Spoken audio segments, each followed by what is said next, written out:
एक ऐसा पति जो पूरे 10 घंटे तक अपनी पत्नी की लाश के छोटे छोटे टुकड़े करता है, फिर उन्हें गर्म पानी में उबालता है। इसके बाद उन टुकड़ों को ग्राइंडर में पीस देता है। लेकिन मांस के एक छोटे से टुकड़े ने उसकी खौफनाक करतूत को बेनकाब कर दिया। नमस्कार दोस्तों, इस नए वीडियो में एक बार फिर से आपका बहुत बहुत स्वागत है।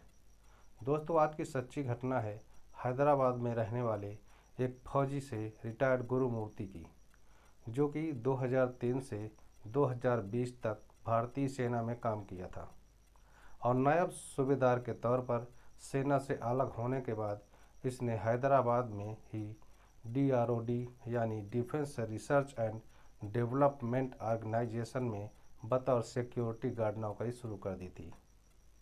गुरुमूर्ति की पत्नी, जिसका नाम माधवी होता है, दोस्तों 2012 में इन दोनों की शादी हुई थी और दोनों के 2 बच्चे भी हैं। 16 जनवरी 2025 को छोटी छोटी बातों को लेकर पति पत्नी में झगड़ा शुरू हो जाता है। माधवी पोंगल यानी कि मकर संक्रांति के मौके पर अपने मायके जाना चाहती थी, लेकिन गुरुमूर्ति ने पत्नी को जाने से मना कर दिया, तो वो गुस्से में घर छोड़कर चली गई। 14 जनवरी को मकर संक्रांति थी। साउथ में लोग इसे पोंगल के नाम से भी जानते हैं। इसी पोंगल के मौके पर माधवी अपने बच्चों के साथ मायके जाना चाहती थी, लेकिन पिछले 5 वर्षों से गुरुमूर्ति अपनी ससुराल वालों से बातचीत बंद कर दी थी। वो नहीं चाहता था कि उसकी बीवी और बच्चे ससुराल जाएं, पर माधवी अपने जिद पर अड़ी हुई थी।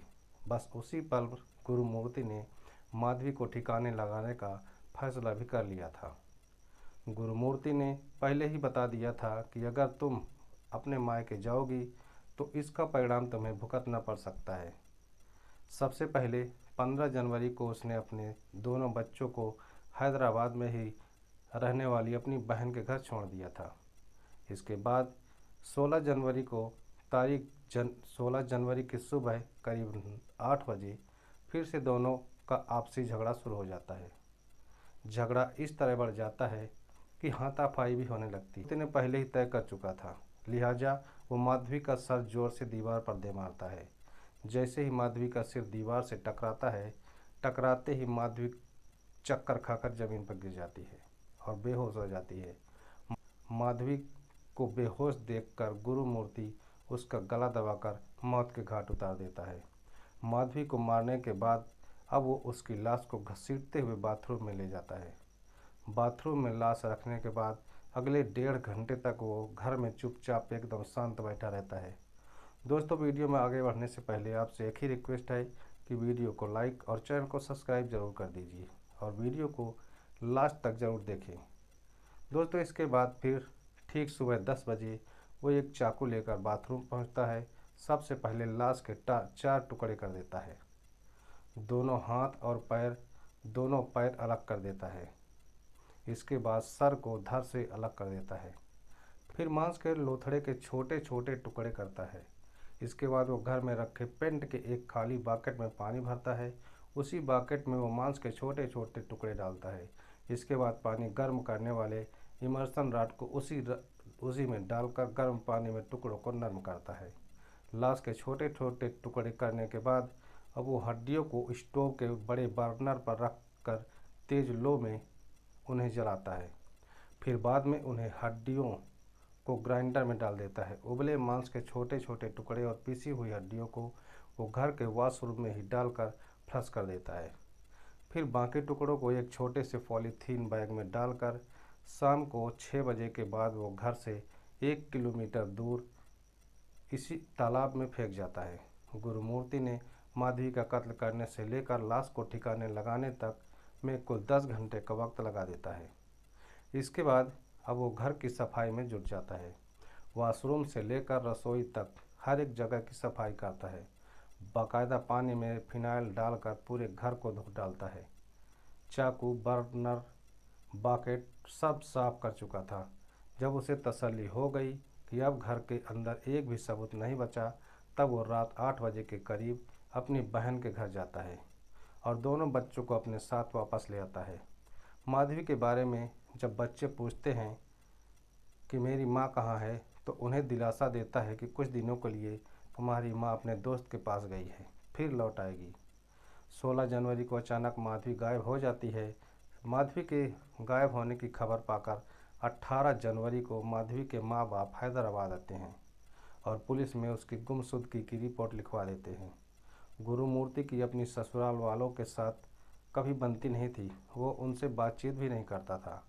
पुलिस इस मामले की तफ्तीश शुरू करती है, लेकिन माधवी का सुराग नहीं मिलता है। 18 जनवरी को ही गुरुमूर्ति का एक चाचा पुलिस को जाकर ये बताता है कि गुरुमूर्ति ने ही माधवी का कत्ल कर दिया है, और ये बात खुद गुरुमूर्ति ने उसे बताई थी। चाचा के बयान पर पुलिस गुरुमूर्ति को हिरासत में लेकर पूछताछ शुरू करती है। 18 जनवरी को गुरुमूर्ति पुलिस के सामने कबूल कर लेता है कि हाँ, उसी ने माधवी को मार डाला है। गुरुमूर्ति को अपनी करतूत का कोई भी अफसोस नहीं था। अब गुरुमूर्ति पुलिस की हिरासत में था, कत्ल की कहानी सुना चुका था, लेकिन अब खुद पुलिस को उसकी कहानी पर एतबार नहीं हो रहा था, क्योंकि कहानी तो थी पर उसकी कहानी से सबूत नारादत थे। गुरुमूर्ति ने यह भी बताया कि मैं ही माधवी को मारकर उसे 1 किलोमीटर दूर तालाब में बहा दिया है। माधवी का कत्ल एक प्री प्लान मर्डर था। अभी तक हैदराबाद पुलिस को यकीन नहीं हो रहा था कि गुरुमूर्ति ने ही अपनी पत्नी का मर्डर किया है। ये वो केस था जिसमें कातिल खुद कह रहा है कि हाँ, मैंने ही कत्ल किया है, लेकिन कोई पक्का सबूत नहीं था कि मर्डर गुरुमूर्ति ने ही किया है। गुरुमूर्ति के बयान के बाद पुलिस उसके घर और तालाब की खाक छानती रही, मगर एक भी सबूत हाथ नहीं लगा। अब बिना सबूत के पुलिस के सामने चैलेंज ये था कि वो कैसे साबित करे कि माधवी सचमुच मर चुकी है, और जब मरने का सबूत नहीं तो फिर मर्डर का मुकदमा कैसा। और बस इसी मजबूरी में हैदराबाद पुलिस अगले 10 दिनों तक माधवी के केस की जांच एक गुमशुदगी के केस की जांच की तरह ही करती रही।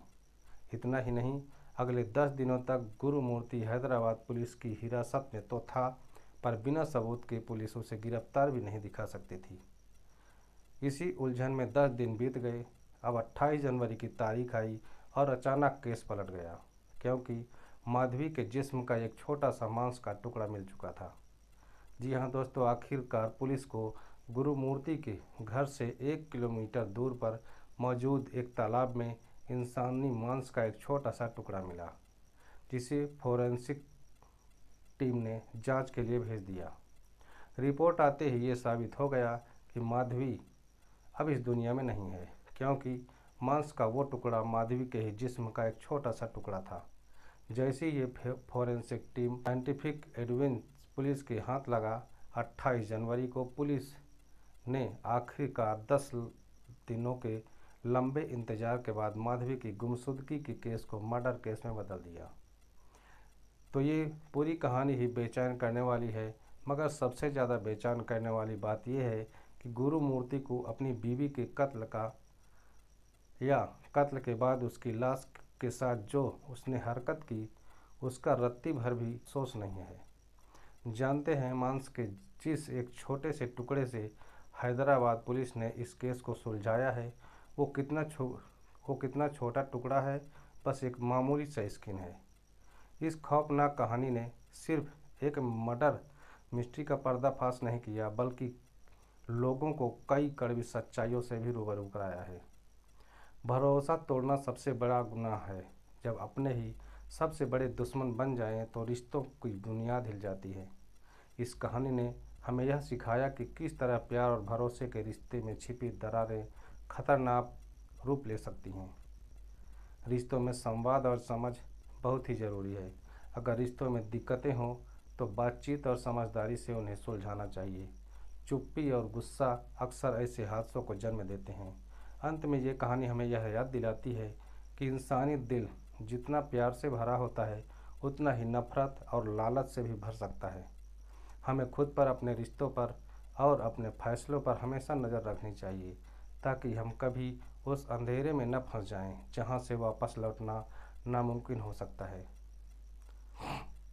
दोस्तों, इस सच्ची घटना को सुनाने का उद्देश्य किसी का दिल दुखाना नहीं, किसी को परेशान करना नहीं, बल्कि आपको जागरूक करना है, आपको सचेत करना है।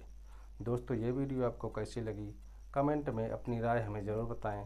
और अभी तक अगर हमारे चैनल को सब्सक्राइब नहीं किए हैं तो वीडियो को लाइक कर दीजिए और चैनल को भी सब्सक्राइब कर लीजिए। दोस्तों, मिलते हैं अगले नए वीडियो में। तब तक अपने परिवार के साथ खुश रहें, अपना ख्याल रखें। धन्यवाद।